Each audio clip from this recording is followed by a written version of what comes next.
Hay una cosa importante en lo que es la circulación cerebral. Un capilar no puede... O sea, entre las neuronas hay muchas conexiones sinápticas.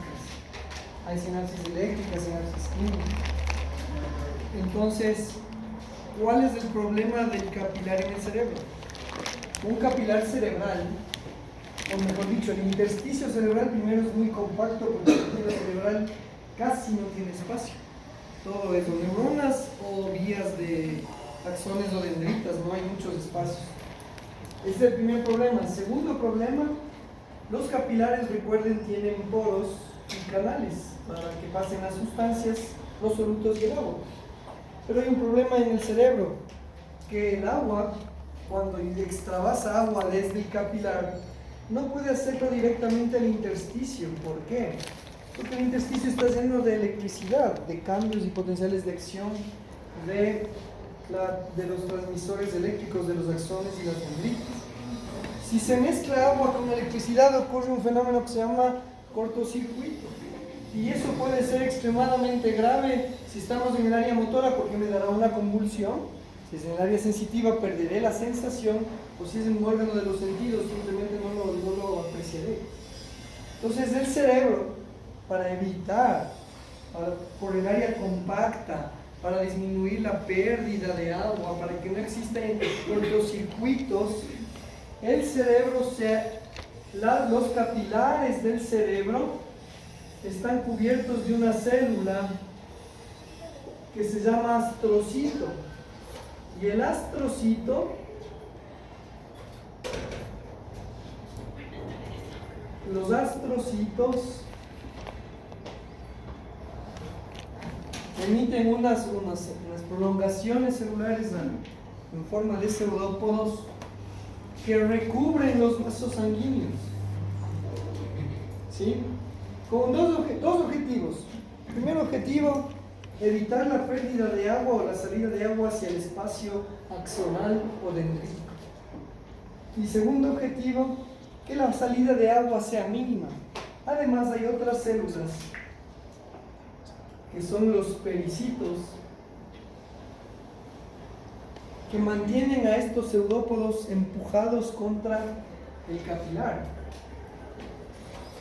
Entonces, a sabiendas de que el cerebro se nutre muchísimo, que requiere mucha glucosa, que requiere muchos aminoácidos, que requiere mucha proteína, los vasos sanguíneos eliminan grandes cantidades de solutos, pero poca cantidad de agua. Esa es la gran diferencia que tiene los vasos sanguíneos del cerebro con relación al resto de vasos. Estamos hablando en microcirculación, estamos hablando de capilares. La microcirculación cerebral cumple los mismos y se regula de la misma forma como vimos regulación local del flujo.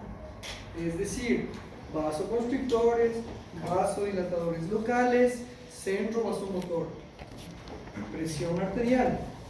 ¿Sí está claro? Exactamente igual. El capilar tiene un endotelio más grueso que el resto. Todo es para tratar de cumplir el objetivo. Menos agua al intersticio, más solutos hacia las células. ¿Qué soluto es el que más usa? Glucosa, sodio, potasio para la transmisión eléctrica y glucosa para la energía de la transmisión eléctrica, o para formar las vesículas o para lo que sea. ¿Sí está claro? Entonces ese es el objetivo 1. ¿De dónde vienen los capilares cerebrales? De dos fuentes. Los capilares que vienen de los vasos de la pía madre y de la dura madre. Dura, subaracnoideo, pía. Entonces tenemos vasos en el área subaracnoidea, los vasos subaracnoideos, los vasos de la pía madre, que son más pequeños, también son parte del sistema. Estos nutren corteza y subcorteza, ¿ya?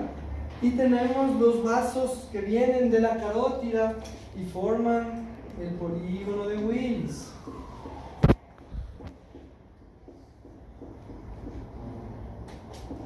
Y de la vertebral. Entonces, estos irrigan núcleos de la base, mesencéfalo y parte intermedia del cerebro. Y también parte de la subcorteza y parte de la corteza, porque capilares ya no está arriba. Entonces yo tengo dos fuentes de sangre, periférica profunda. ¿Ya?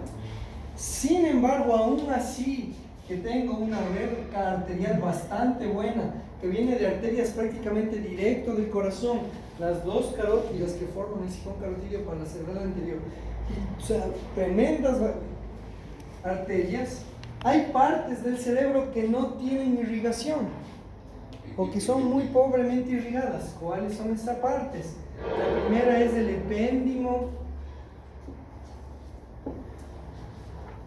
de la médula espinal, el área ependimaria. Todas estas neuronas del borde interno del área ependimaria son pobremente irrigadas. ¿Qué otras células son pobremente irrigadas?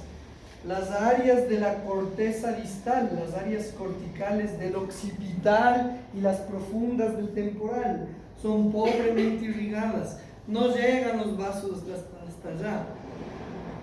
Y la otra área que es pobremente irrigada son las áreas de las amígdalas cerebrales. En el tronco cerebral, ya cuando se sube después de la protuberancia y se forma la amígdala y la cisterna, esas son las áreas más, mejor dicho, con menos capilares que el resto, pero son áreas que tienen neuronas fundamentales, el epéndimo, las áreas corticales del occipital para ver, las áreas de las amígdalas cerebrosas que llevan asociación hacia los ganglios de la base. Sí, son áreas fundamentales que también requieren mucha energía, ¿sí? Pero como son pobremente irrigadas, tienen que sacar energía de otro lado. Hasta ahí sí me entienden. ¿De dónde viene ese otro lado de energía? Es lo que les voy a explicar para estas áreas. Viene del siguiente lado. En el cuarto ventrículo, los vasos sanguíneos en el cuarto ventrículo forman un ovillo de vasos sanguíneos. ¿Ya? Es igualito, idéntico al ovillo glomerular, pero sin cápsula de Bowman, ni túbulos, que no orinamos con el cerebro. ¿Sí está claro? Es un ovillo glomerular, les estoy diciendo, para que me entiendan didácticamente, les estoy haciendo el ejemplo. No dirán, el doctor Larriate y digo que tenemos glomérulos en el cerebro. Puta, no. Es un ovillo, es una enredadera de vasos sanguíneos arteriales. Son capilares arteriales enredados. Esos se forman varios y se juntan de manera recta. Se les llama plexos. ¿Sí está claro? Y se llaman plexos. Como están y son parte del piso del cuarto ventrículo, se les llama plexos coroides. ¿Ya? Es un ovillo glomerular, es un ovillo de vasos sanguíneos. Y al igual que ocurre en el ovillo glomerular, ¿qué ocurre cuando hay un montón de agrupación de vasos sanguíneos enredados? Se filtran las sustancias. Se filtran. Pero como no hay cápsula de Bowman, no hay quien haga el poder negativo que tenía la cápsula de Bowman. Por ende, estos ovillos tienen un tamaño de aproximadamente 1200 micrómetros. 120.000 micrómetros, y la albúmina mide 68.000 micrómetros. ¿Pasa o no pasa la albúmina? Pasa. Pero una célula de 500.000 micrómetros no pasa, que es una plaqueta. Entonces, ¿qué se filtra? Se filtrará la glucosa. Sí. Claro, el sodio, potasio, cloro, rubidio, cesio, francio, calcio, cadmio, zinc. Sí. Tabla periódica de los elementos. Sí. Ya. ¿Se filtrarán proteínas? Sí. Porque no hay quien haga el freno. ¿Se filtrará albúmina? Sí. ¿Ya? Pero se filtran glóbulos rojos, glóbulos blancos y plaquetas. No. Es decir, es un filtrado, no es un ultrafiltrado. Entonces, el líquido cefalorraquídeo tiene azuquitar, proteínitas, grasita y agüita. ¿Y a quién creen que irriga? Va por un sistema de conexión que ustedes lo conocen muy bien: cuarto ventrículo, acueducto de Silvio, tercer ventrículo, agujero de Monroe-Malendi, ventrículos laterales. Entonces, ustedes va por ese sistema. ¿Y a quién irriga? A las áreas que no les llega azúcar por la vía normal. Y esas células dicen: Dios le pague. Llega comidita. Además que es una comida que llega de un ultrafiltrado. ¿Sí está claro? Y entonces, los vasos sanguíneos, o estas áreas que no tienen irrigación, agarran este líquido para alimentarse, y además el espacio subaracnoideo, que casi no tiene buena irrigación, también se llena de este líquido para que tanto la pía madre como la aracnoides se alimenten de su. Y así todo el sistema cerebral está vascularizado, irrigado y nutrido. Y todo obedece a los mismos procesos de regulación a corto plazo. Quiere decir que si yo vasodilato la arteriola del plexo coroideo, voy a aumentar la cantidad de líquido cefalorraquídeo. Si yo vasoconstricto igualito que el riñón, la célula del plexo coroideo, disminuye la producción de líquido cefalorraquídeo. ¿Sí está claro? Y yo, si es que llego o alcanzo el espacio subaracnoideo al hacer una punción lumbar, al hacer una trepanotomía para un drenaje de un hematoma o whatever, yo puedo alcanzar y tocar el líquido cefalorraquídeo y tomar muestras de líquido cefalorraquídeo. ¿Sí está claro, verdad? Muy bien. Entonces, el líquido cefalorraquídeo tiene las siguientes características. 98% del líquido cefalorraquídeo es agua. La glucosa, como es un filtrado, es los 2/3 de la glucosa basal. Es decir, si yo tengo 100 de glucosa en sangre, aproximadamente tengo 70, entre 60 y 70 glucosa en líquido cefalorraquídeo. ¿Ya? Los 2/3 de la basal de lo que tengo en sangre. Proteínas igualito a la de la sangre, 25 a 35 gramos. Ácidos grasos y colesterol aproximadamente 200 miligramos, igualito de lo que tengo en sangre. Células, 0. Entonces, al ser un filtrado sin células, termina siendo esto un suelo. ¿Cómo es el suelo? Cristalino, agua de roca.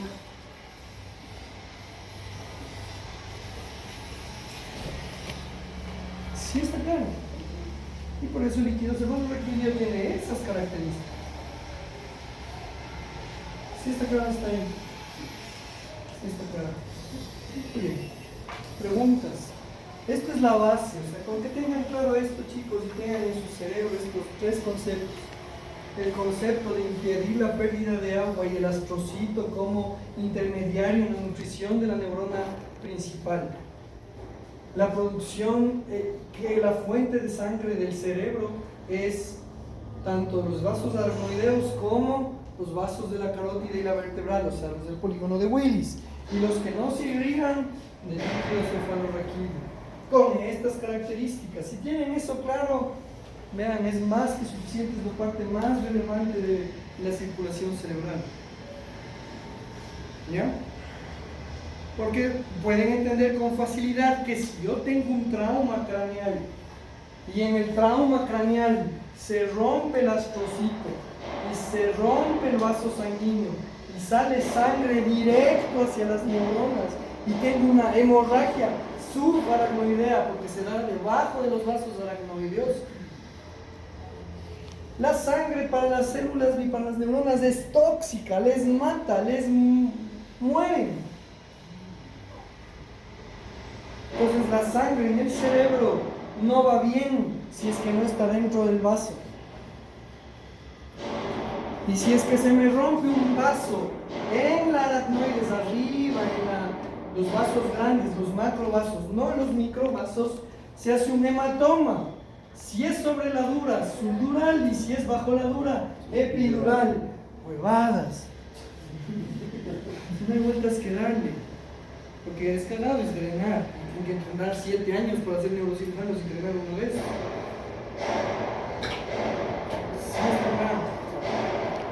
Sí está claro. Y lo siguiente, y claro, y la otra, si se me tapa una arteria del polígono de Willis, puta, obvio que voy a tener problemas. Si no le llega glucosa a la célula que más usa glucosa, ¿qué va a pasar? Se muere. Entonces, si tengo una obstrucción, un émbolo, un pedazo de grasa que tapa una de las arterias, yo tendré un infarto isquémico.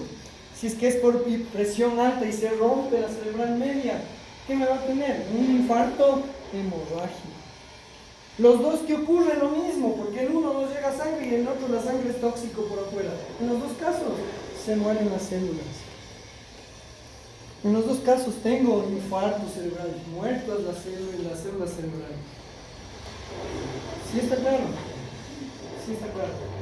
Esta es la base de los vasos sanguíneos. Y explicarles lo siguiente, que es la base de la explicación del líquido cefalorraquídeo. ¿En dónde usamos el líquido cefalorraquídeo?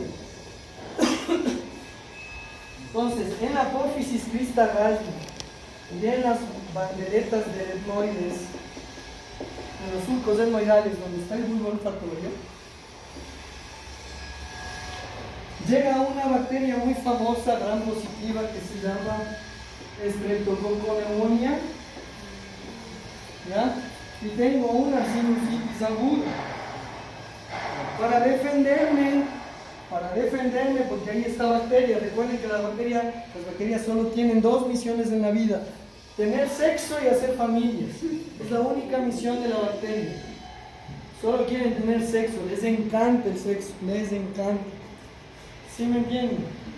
Entonces estas bacterias se empiezan a reproducir y empiezan a hacer una colonia en la nariz profunda, adentro, detrás del vómer, adentro, metidas. ¿Sí?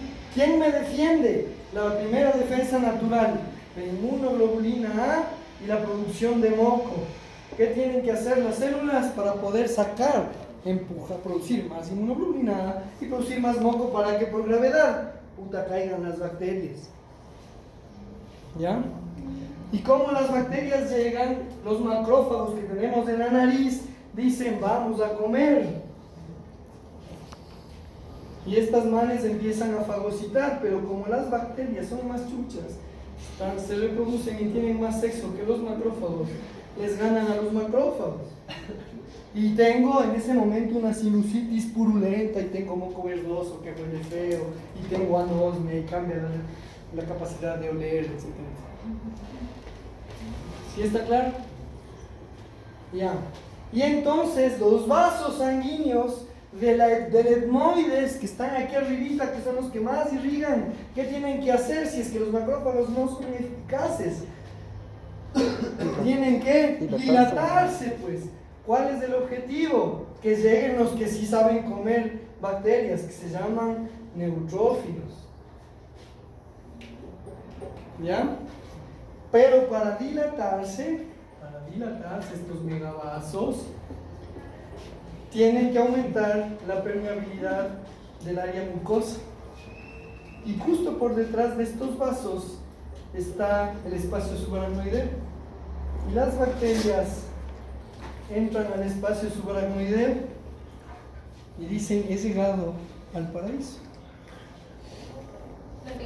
Porque No hay células. no hay células que les jodan y hay comida como los dioses. Puta, o sea, sexo, pudor y lágrimas. ¿Sí me caso? Y entonces, ¿qué ocurre en el espacio subaracnoideo? Las bacterias empiezan a replicarse. ¿Qué es lo que comen de los tres? ¿Qué es más fácil que come una bacteria? Glucosa. La glucosa. ¿Y qué pasará con la glucosa del líquido cefalorraquídeo? Baja. Y entonces el cerebro desesperado dice, hijo de puta, nos cagamos, marica. Y entonces, ¿qué tiene que hacer el ser? ¿Qué tenemos que hacer localmente para salvarnos, pues? No, más bien aumentar el flujo y dilatar más. ¿Con qué objetivo? Que los neutrófilos lleguen al espacio subaracnoideo y fagociten. Y entonces el líquido cefalorraquídeo, cuando le pinche, obviamente, ¿no? ¿Qué le pasa a un paciente que tiene vasodilatación de los vasos aracnoideos, aumento de la presión de agua y bacterias que se comen la glucosa? ¿Qué le pasará al cerebro de ese paciente? Le duele, porque se queda sin glucosa el epéndimo, los ganglios basales, y le da dolor de cabeza. Y como todo se produjo por un fenómeno inflamatorio, le da fiebre. Y tiene fiebre y dolor de cabeza. Un dolor de cabeza del hijo de puta, no es que me duele a penitas. Me duele de a de veras. Está dilatado el cerebro internamente. ¿Sí me encanta? Y entonces, como se dilatan a lo bestia los vasos sanguíneos y los capilares también reciben esa información, empieza a trasvasar agua hacia las áreas corticales y trasvasa agua principalmente al área motora. ¿Y qué le pasa al paciente? Convulsión. Y tienen la triada de la meningitis: cefalea intensa, fiebre y convulsiones. Y entonces llega su paciente y le hacen una punción de líquido cefalorraquídeo. ¿Qué es lo que esperan encontrar? Primero, el color ya no va a ser agua de roca, va a ser purulento, amarillento, verdoso, lo que sea. Segundo, glucosa, ¿cómo estará? Bajísima. ¿Ya? Proteínas, ¿cómo estarán sin inflamación? Aumentan. Células, ¿va a haber células? Sí. ¿Cuáles son las que entran a comer bacterias? Los neutrófilos.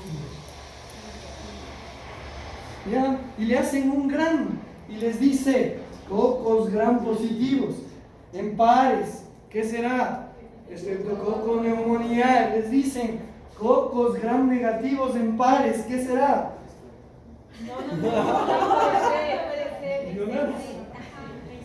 Neisseria meningitidis. Les dice cocos gram positivos en cadenas de 6.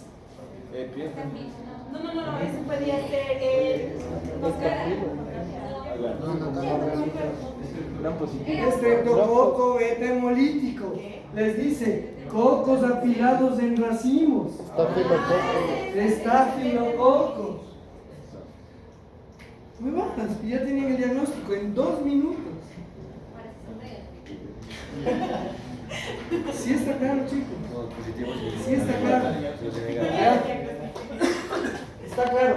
Ahora lo mismo, pero en vez de bacterias, le vamos a poner aquí a un virus que se llama virus del herpes. Cualquiera que ustedes quieran. O uno más fresco, los adenovirus. O otro más fresco, los arenavirus, los coronavirus. Todo es lo mismo en virología, la misma huevada es todo. Porque sepan de un virus, ya saben todo. No necesitan saber todo de virología. Pues ni bien no necesitas saber. Dígale eso. Es que todo es súper sencillo en virología. Todo virus ingresa por una forma. Todo virus, para hacerlo, ¿dónde tienen sexo los virus? En las células. Las células donde tienen sexo se llaman células receptoras. ¿Ya? Depende de la velocidad de tener sexo, porque hay unos virus que son bien lentejos para tener sexo, hay otros que son delincuentas para tener sexo. Depende del virus, y ahí viene si es RNA o DNA. Y después de eso, ¿cómo nos damos cuenta o quién se da cuenta que el virus me está teniendo un orgasmo con mis células? Ese se llama linfocito. Y el linfocito dice: el virus me está violando. ¿Ya? Y el linfocito, para detener la violación y meterle preso al virus, produce anticuerpos. Y si es que yo produzco anticuerpos eficaces, el virus marcha. Y se acaba. Y así pueden poner hepatovirus de la hepatitis A, célula receptora, hepatocito, tiempo de vida, 2 semanas, modo de contagio, fecal oral, tipo de producción de respuesta, IgG. ¿Cuántos virus hay? 1. Curación absoluta. Pueden poner otro virus y le ponen dengue virus. ¿Cuánto tipo? 4. ¿Qué me pasa? Que la Aedes aegypti a través de una picadura. Tiempo de evolución 2 semanas. ¿Cuál es la célula receptora? Hepatocito y endotelio. ¿Qué me hace? Inmunoglobulinas tipo G. Si son completas me curo, y si son incompletas me da dengue hemorrágico y me curo. Otro virus, rabia, virus de la rabia. Y así toda es la misma huevada.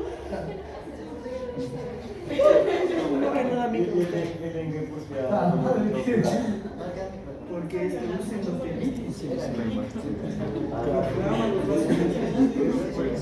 Y así el virus que ustedes quieran. Lo que deben saber de cada virus es la historia natural. El virus del herpes, porque se reactiva, porque me da varicela, porque me da sarampión, porque me da rubiola. ¿Por qué para los virus no suelen haber tratamientos y para las bacterias sí? Porque los virus son intracelulares. Y la respuesta inmunológica es por anticuerpos. Entonces tú tendrías que destruir tus células para curarte.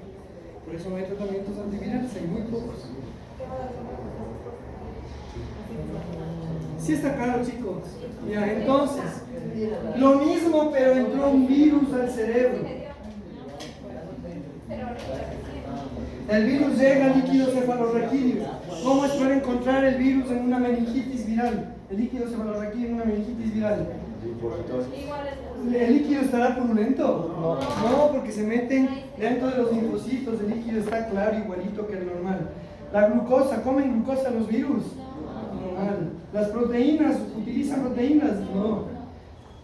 ¿Células? ¿Habrá células? Sí. ¿Qué tipo? Linfocitos. Es decir, es el mismo líquido cefalorraquídeo con linfocitos. ¿Ya? Hagan control C, control V, hongos. Criptococo, histoplasma, que los hongos intracelulares hacen exactamente lo mismo. Y el único parásito que ataca el cerebro es el neurocisticerco. ¿Y quién más? Toxoplasma. ¿Y quién más?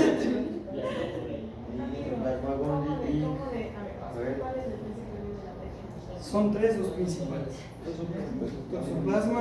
¿Pero qué familia es? ¿Trematos? Es un protozoario. ¿Un protozoario famoso? Famosísimo. ¿Yardia? No, que esto puede No vas a llegar a las llaves. el que Cristo. Ameba histolítica dispar. Ameboma, toxoplasmoma, dispar. Ameboma, toxoplasmoma y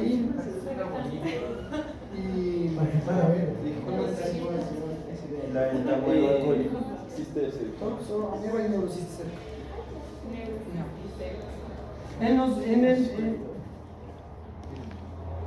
En los neurocisticercos, el problema es que en los hongos, en los parásitos, son tan grandes que no alcanzan el líquido cefalorraquídeo. Llegan directo hacia el cerebro.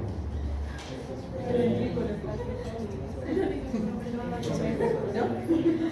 Entonces en el examen les va, porque les va, un líquido cefalorraquídeo de un caso. Ya, pero así como está. Así. Más o menos.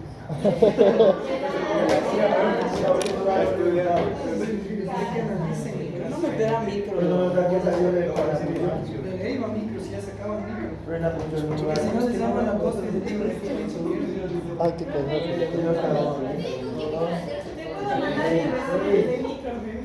Y en biología molecular ya pasaron. Sí, ya se pasó. Siempre es la primera defensa las IgA.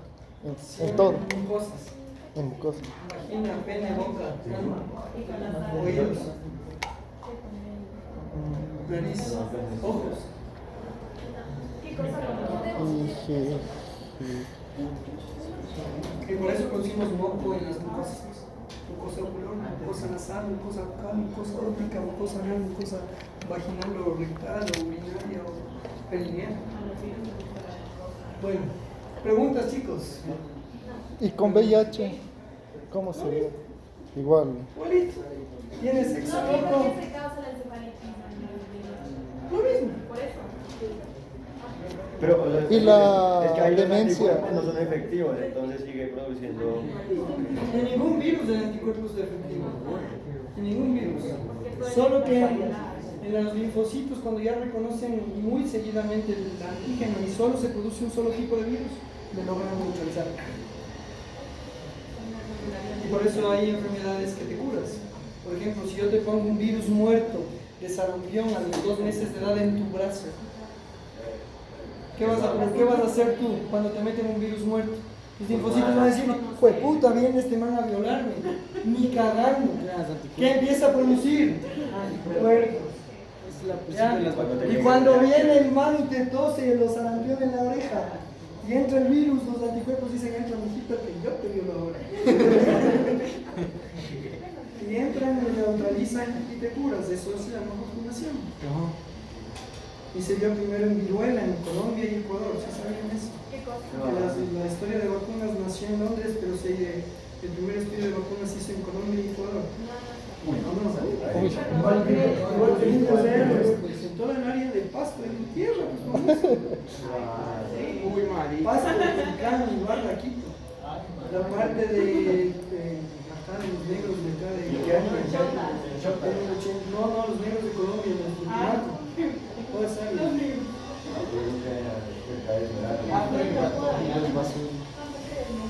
No sabía.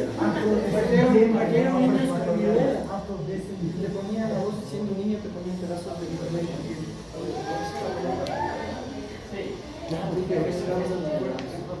Sí, hay vacuna para la viruela. Ya no hay viruela. Ya sé. Sí, huevón, ya. Ya no hay Sí está viruela. claro, chicos. Ojalá que no haya. Muy bien. Preguntas. Bueno, vamos a hacer la prueba de motor. Estaba chévere. Vamos a hacer la prueba de motor. Está fácil, ¿no? Con esto se acaba el semestre prácticamente. Ay, qué triste. ¿Dónde la bebé? Le vamos a poner casa